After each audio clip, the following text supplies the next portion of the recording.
Bonjour, je suis Christophe Villalonga, je suis consultant dans le domaine du management de la qualité et j'interviens aujourd'hui sur le thème comment devenir un maestro de la communication dans le domaine de la qualité.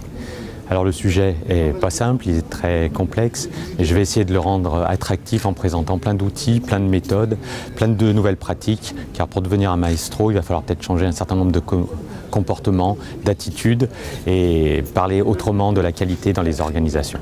Voilà, j'espère que cette présentation répondra à vos attentes.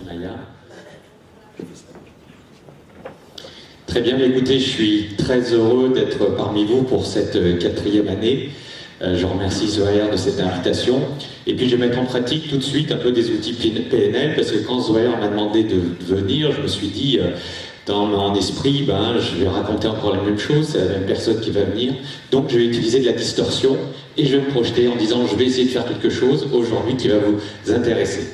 Alors le petit voyage que je vous invite à faire aujourd'hui pour devenir un maestro de la communication, c'est un petit voyage, vous allez voir, on peut aller assez loin. Parce que je vais vous parler d'outils, de méthodes et de choses qui se font aujourd'hui ou qui sont plutôt naissantes dans des startups. Moi aujourd'hui, j'utilise vraiment le modèle des startups comme l'avenir parce que ce sont des organisations qui nous projettent de demain et j'ai la chance de pouvoir travailler aujourd'hui dans ce type d'organisation. Donc pour travailler dans ce type d'organisation, j'ai dû m'adapter à leur modèle et je ne leur ai pas demandé à eux de s'adapter à mon modèle. J'ai dû m'adapter à leur communication et pas à eux de s'adapter à moi. Voilà, donc ce petit voyage qu'on va faire ensemble, vous allez voir, il est un peu technologique, il est un peu terrain, mais devenir un maestro de la communication demande vraiment une adaptation. Alors, je suis pas synchro, ouais, c'est bon, ok. Donc les secrets d'une communication réussie, je voulais commencer vraiment par quelque chose de très simple et de prendre simplement une image pour exprimer, voilà, cela, c'est l'image du caméléon. Pourquoi? Parce que pour moi, celui qui sera vraiment le maestro de la communication, c'est vraiment celui qui sait s'adapter à son environnement. Je crois aussi que je reprends un élément sans le savoir qui a été évoqué précédemment. On ne parle pas, et surtout un manager qualité doit vraiment s'adapter à son environnement en permanence. Pourquoi? Parce que c'est vraiment une mission transversale, et ce manager qualité, il a vraiment une chance inouïe, c'est d'être en contact avec tous les membres de l'organisation. Il doit parler à qui? Il doit parler à des managers, ça a été évoqué, il doit parler à des pilotes de processus. Donc là, déjà, il a en face de lui un public. Il doit également parler à des opérationnels. On ne parle pas de la même façon à des gens de terrain qui n'ont pas les mêmes préoccupations qu'à des managers. Si vous utilisez le même langage, c'est perdu d'avance. Si vous ne savez pas utiliser un dialogue qui soit très concret, très opérationnel, en lien avec les attentes des gens du terrain, vous perdez votre temps. Et puis, surtout, vous faites perdre le temps aux personnes qui vous écoutent. Ce même manager qualité, il doit aussi parler à des experts, à de la réglementation, à de la certification. Quand vous êtes audité, on en parlera un peu plus loin, vous avez en face de vous un auditeur qui va venir vous poser des questions dans son cadre de référence, en sachant que c'est très souvent une norme ou un référentiel. Il va falloir vous parler technique avec cette personne pour dire « j'ai bien compris ça ». Donc là aussi, il va falloir faire une opération caméléon. Vous êtes peut-être aussi en contact avec des clients ou des fournisseurs qui, eux, ont d'autres attentes et d'autres engagements. Et puis, je dirais que vous êtes aussi en contact avec la direction. On ne parle pas à la direction de qualité de la même façon qu'il y a des opérationnels. À la direction, si vous ne parlez pas ROI, retour sur investissement, vous avez peu de chances que cette personne vous écoute aussi. Il faut comprendre son cadre de référence. Ouais. Donc, aujourd'hui, ce qui me paraît important, et c'est pour ça l'image du caméléon, c'est qu'il n'y a pas une communication, mais il y a des formes de communication, et c'est surtout à chacun, lorsqu'on communique, qu'on doit adapter cette communication. Un deuxième grand principe qui me paraissait important, c'est que pour communiquer, je pense que ce qui peut être intéressant, c'est vraiment de communiquer de manière simple. D'accord? Il faut parler de manière simple et s'adapter. Et aussi un grand principe que ce qui se conçoit bien s'énonce clairement et les mots pour le dire arrivent aisément. Donc pour bien communiquer, et ça je pense qu'on le vit chacun dans son quotidien, à partir qu'on parle de choses que l'on connaît, qui sont simples à expliquer, et les mots viennent aisément. Si à partir du moment où j'ai du mal à exprimer, à expliquer des choses, c'est que forcément il y a peut-être aussi un moment un problème de clarification. Alors, Quelques chiffres aussi qui sont connus, que moi j'ai connus, c'est sur la mémorisation, et d'une manière générale, il y a des études qui ont été menées qui montrent que nous retenons 10% de ce que nous lisons. C'est des statistiques qui ont été menées. 20% de ce que nous entendons, c'est ce qui se passe aujourd'hui. 30% de ce que nous voyons. 50% de ce que nous voyons et entendons. 75% de ce que nous disons, donc dès que je suis mis en termes d'acteurs ou écrivons, et 90% de ce que nous faisons. Voilà.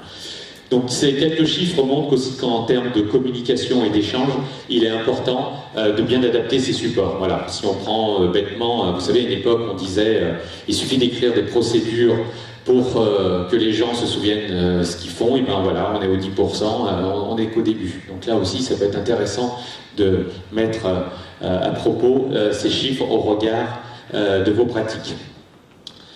Alors, un point qui change, vous parlez des startups, un point qui change, c'est tout ce qui est l'approche des réunions. On travaille souvent dans un cadre qui est régi par de nombreuses réunions. Certaines sont à valeur ajoutée, d'autres le sont un petit peu moins bien, mais il y a un point qui est important, c'est la notion de rituel. C'est-à-dire que souvent les réunions, elles existent, elles sont là, elles sont programmées, et on les fait comme de bons élèves de manière périodique, sans forcément se poser la question de la valeur ajoutée de toutes ces réunions. Okay. Alors j'ai trouvé des statistiques où en moyenne, un code passe 6 semaines par an en réunion. D'accord? Donc ça commence à faire, et 57% de ces réunions, autant de ces réunions sont improductives. Donc, par rapport à ça, ce qui peut être intéressant, c'est d'avoir un nouveau regard sur ces réunions, et notamment, ce qui se passe beaucoup, c'est ce qu'on appelle le lean meeting, c'est de passer sur des réunions qui sont simplifiées. Alors là, on a vu plein de petits outils, mais dans les startups, moi, par exemple, quand je mets en place des démarches de certification, j'ai des durées standards, par exemple, pour former les pilotes de processus, je dis c'est généralement une demi-journée. Maintenant, les startups, ils m'ont dit non, ils m'ont dit vous avez 2 heures. Alors la première réaction, c'est de se dire c'est pas possible, puisque ça fait des années que je le fais sur une demi-journée. Et bien, la notion en temps, je vous assure que quand vous avez des contraintes comme ça, il y a beaucoup de choses qui sont possibles de le faire en réduisant le temps. Parce qu'il y a beaucoup de gras sur des choses que l'on fait, et je pense que les nouvelles générations nous obligent à aller à l'essentiel. Pour moi, un point clé, c'est d'aller à l'essentiel. Et peut-être, dans nos générations, en tous les cas dans ma génération, on a beaucoup de gras. Les nouvelles générations, que moi j'observe, vont directement à l'essentiel, et on a beaucoup de standards qui disent si on ne passe pas 4 heures dans une réunion, ben c'est pas une bonne réunion. Mais pourquoi la règle, ce serait pas de se dire il faut passer une demi-heure en réunion? Alors vous allez dire ce n'est pas possible. Mais si, c'est possible. Bien sûr que si, c'est possible. Il faut simplement s'enlever ces vérités que l'on a. On a plein de vérités. Parce qu'on a toujours fait comme ça. Donc si on passe de 4 heures à une demi-heure, c'est pas possible. Mais si on passe de 4 heures assis confortablement à une demi-heure, debout, autour d'une table et autour d'un tableau, ça change tout. C'est-à-dire que l'environnement doit être changé. Il faut repenser des modèles pour être plus efficace. Parce qu'on ne peut pas passer son temps à se plaindre qu'on n'a pas de temps si on ne change pas. Tous les gens qui se plaignent qu'ils n'ont pas de temps et qui ne changent pas leur mode d'organisation sont des gens qui sont en souffrance. Pourquoi il y a autant de burn-out? C'est parce qu'aujourd'hui j'ai de plus en plus de travail qui m'arrive avec un temps qui est toujours en plus limité. Si je ne change pas, je suis en souffrance. Et si je suis en souffrance, je suis en danger. Donc les réunions n'est qu'un petit exemple, mais je peux vous assurer qu'il y a plein de choses à faire autour de ça. Alors, quelques petits conseils pratiques, c'est de s'interroger sur la valeur ajoutée de la réunion. Par exemple, une réunion célèbre que vous connaissez tous, c'est la revue de direction. Quand je vois, la moyenne c'est 70, 80 diapos en 3 heures, la valeur ajoutée de ça, faites le ratio du nombre de diapos qui tournent dans une revue de direction, il en ressort quoi? Pas grand-chose. Si ce n'est un beau compte-rendu qu'on présente lors des audits de certif. Augmenter si nécessaire la fréquence. Ma génération, ou moi, on avait tendance à augmenter, c'est le mois, la période, le trimestre, l'année. Aujourd'hui, les nouvelles générations, les startups, l'information est tellement abondante que leur nouveau repère, c'est la journée. Ils font des réunions tous les jours. Parce que ça va trop vite, on ne peut plus stocker comme avant. Dans les démarches Lean, pour ceux qui connaissent les démarches Lean, on n'aime pas le stock. Ben, stocker de l'information, c'est déjà un problème. Donc les startups, ils se voient tous les matins devant les tableaux avec des outils qui ont été donnés aussi par Maya, en se disant on se prend 15 minutes. On se prend 15 minutes, mais on y va. Ça ne traite pas, c'est fluide, on ne stocke plus l'information. Donc il est important aussi d'augmenter la fréquence de ces réunions. Il faut éviter le tout PowerPoint. Vous direz que là je ne suis pas un exemple là, sur la matière, mais il faut éviter ces présentations qui sont longues. Tout a été dit, le PowerPoint. Il y a eu il y a des ouvrages qui commencent à sortir autour de ça. Il faut des choses qui fonctionnent plus sur des notions cognitives. Il faut combiner les bonnes personnes, hein, il n'y a pas de figuration.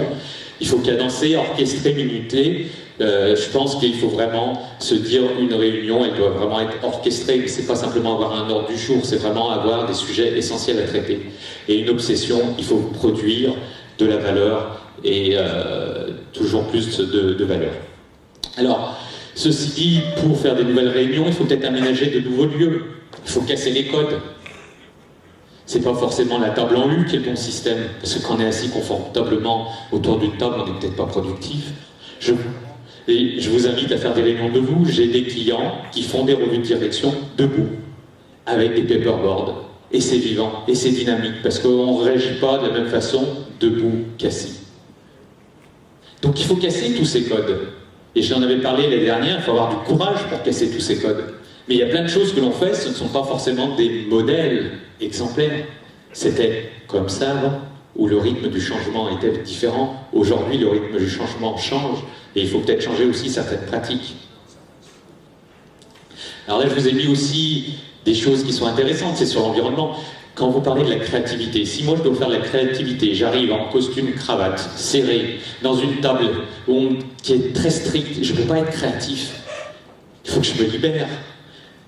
Et en France et en Europe et dans beaucoup de pays, aux États-Unis, on fait des salles de créativité et ça ressemble à son salon chez soi, on s'assoit sur des poufs, mais là, je suis créatif, on me demande d'être créatif.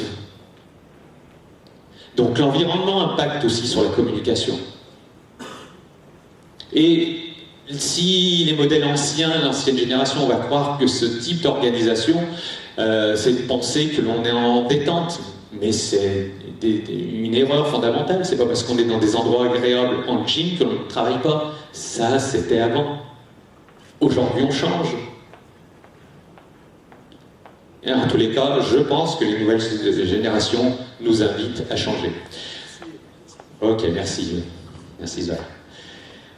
Voilà un peu sur le thème de la réunion. Ensuite, moi j'ai fait un petit focus sur la valorisation de production en tant que responsable qualité que vous connaissez. Alors je suis parti un peu des basiques sur les procédures, mais ça existe encore mon graphique de gauche.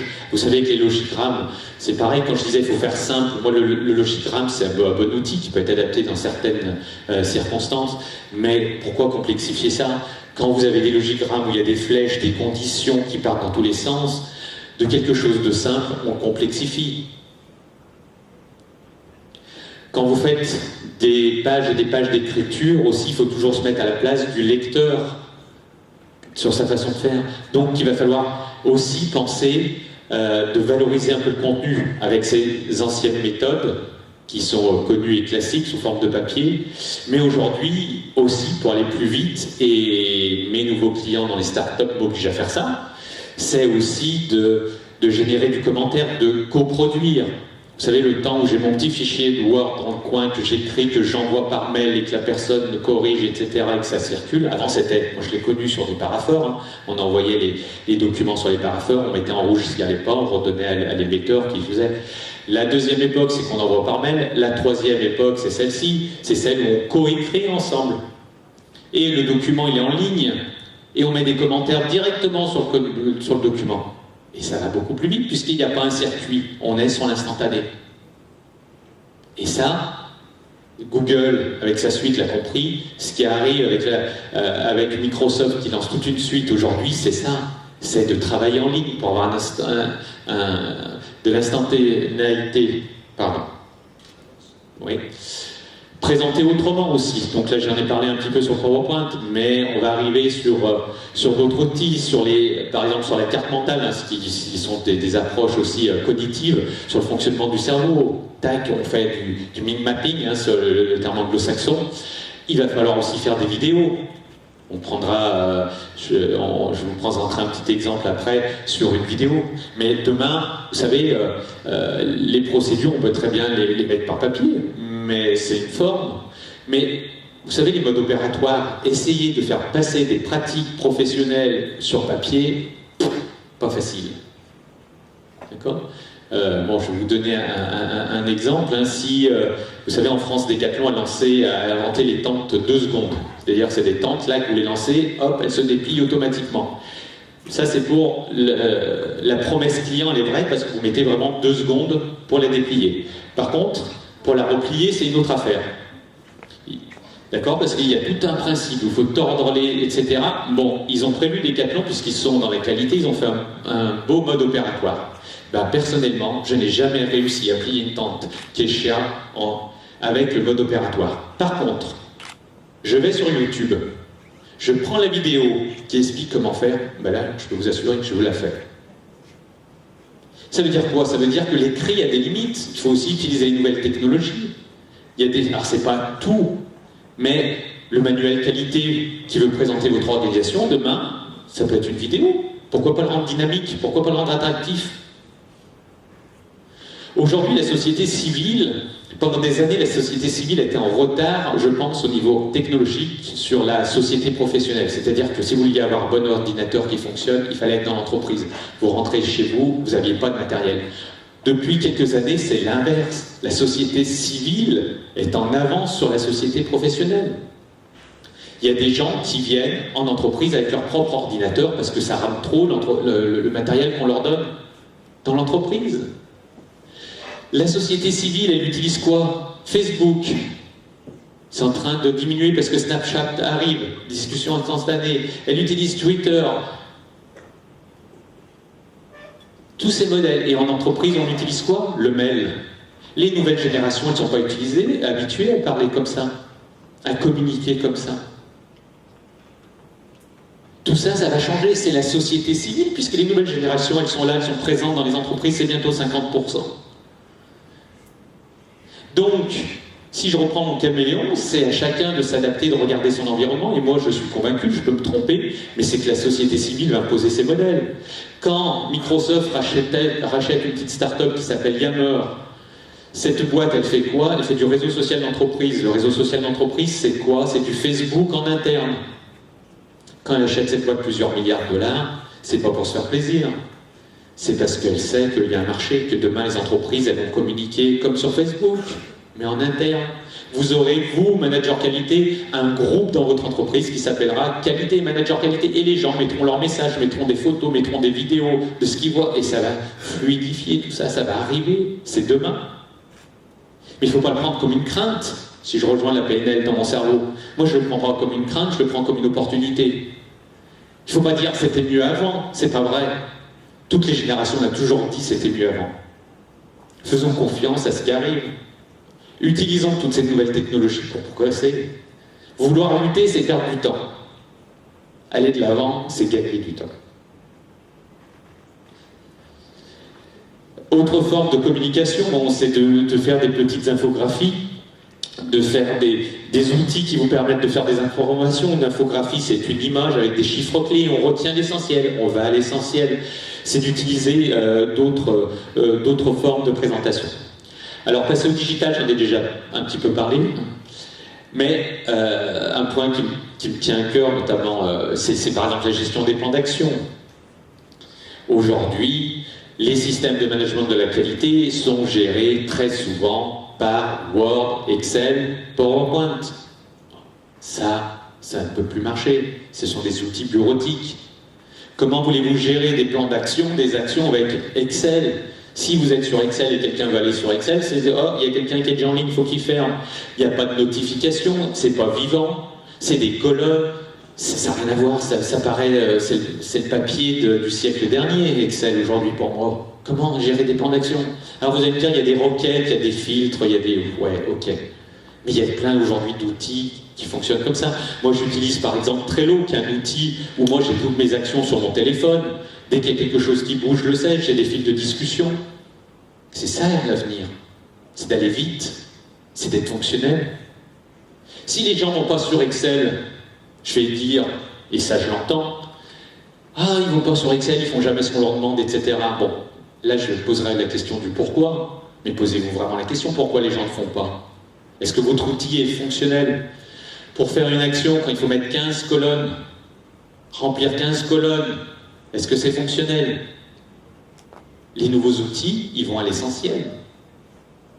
Alors bien sûr, vous allez me dire, on a nos audits. Ok, mais vous connaissez, quoi, pour ceux qui étaient déjà là, mais on peut très bien faire de la qualité qui soit conforme à une norme sans faire de la qualité qui pense que toute l'année, une personne qui va venir 2 ou 3 jours dans votre organisation, il faut sortir de ce schéma. Parce que les préoccupations des boîtes, elles ne sont pas là. Il faut aller vite. Ceux qui vont vivre, ce sont ceux qui vont aller de plus en plus vite. Et vous serez forcément dans ce rythme-là, que vous le vouliez ou non. Et si vous ne voulez pas être en souffrance, il faudra anticiper et être dans ces changements-là. Alors, il y avait d'autres outils, je vous ai parlé de Yammer, il y a Slack aussi qui est un outil pareil pour communiquer aujourd'hui avec des émoticônes. Voilà, ça c'est un terme nouveau, émoticône. Vous savez, moi, la génération, on a la belle photo, là, un petit peu. Ben, les nouvelles générations, c'est un émoticône, c'est-à-dire c'est une représentation symbolique de la personne. Alors, on pourrait dire que c'est pas professionnel, c'est divertissant, mais c'est ce qui se passe dans la société civile. Et ben, les startups, aujourd'hui, ils mettent pas leurs photos, ils mettent des émoticônes. C'est un personnage. Mais de toute façon, ces nouvelles générations, si vous voulez attirer des talents, c'est-à-dire que les gens qui sont vraiment performants dans vos organisations, il va falloir que les boîtes s'organisent et s'adaptent pour attirer ces talents. Parce que les talents iront dans des environnements qui vont les séduire. Alors je dirais, non, si tu peux revenir un peu avant de présenter la vidéo, la conclusion, si tu peux revenir, attends, je vais l'avoir sous les yeux, c'est qu'aujourd'hui, voilà, la communication requiert 25% du temps du dirigeant, ou devrait, je dirais que pour, pas conclure, parce que je vais vous présenter après une petite vidéo, mais je dirais qu'aujourd'hui, vous, en tant que manager qualité, cette communication, ce temps consacré à la communication est un temps productif. D'accord? Il est important de communiquer, il est important de retourner sur le terrain, il est important d'aller voir les gars. Le Jamba, on avait eu une manifestation avec monsieur un japonais qui nous parlait du Jamba, aller sur le terrain. On ne comprend pas les problèmes des gens dans son bureau, si on ne va pas sur les machines, sur les postes de travail, si on ne va pas à côté des gens. Il ne faut pas essayer de se mettre à la place d'eux, il faut comprendre. Et pour comprendre, il faut vivre. Et pour vivre, il faut aller là où se passent les problèmes. C'est la base. Communiquer. Si vous arrivez à créer du relationnel avec les opérateurs, ils vont vous dire plein de choses. Mais s'ils vous perçoivent comme le cadre ou la personne des bureaux, ils ne vous diront rien. Ils n'auront rien envie de vous dire. Le jour où les gens viennent vous voir en vous disant « Tiens, on a tel ou tel problème », c'est que vous avez gagné. C'est que vous, en tant que personne, vous attirez confiance et les gens ont envie de vous parler. C'est ça l'objectif. Si vous voulez être le manager qualité de demain, c'est quelqu'un qui doit attirer, pas simplement convaincre. Parce que pour moi, si je fais l'analogie, convaincre, c'est le bon commercial qui sait vendre, il vous a convaincu. Moi, je vous invite à séduire. Je vous invite à séduire, c'est-à-dire que les gens viennent vers vous parce que ce que vous faites a du sens. Ce que vous faites les aide. Ce que vous faites leur apporte de la valeur ajoutée. Et vous, en tant que personne, ils ont envie de vous voir. Et ça, que ce soit, si je termine, au niveau de la direction, au niveau de tous les gens qui sont en contact avec vous, et au niveau des champs de terrain. Soyez cette personne caméléon, soyez cette personne qui soit en mesure de communiquer facilement avec tout le monde. Je vous remercie de votre écoute et de votre attention. Merci.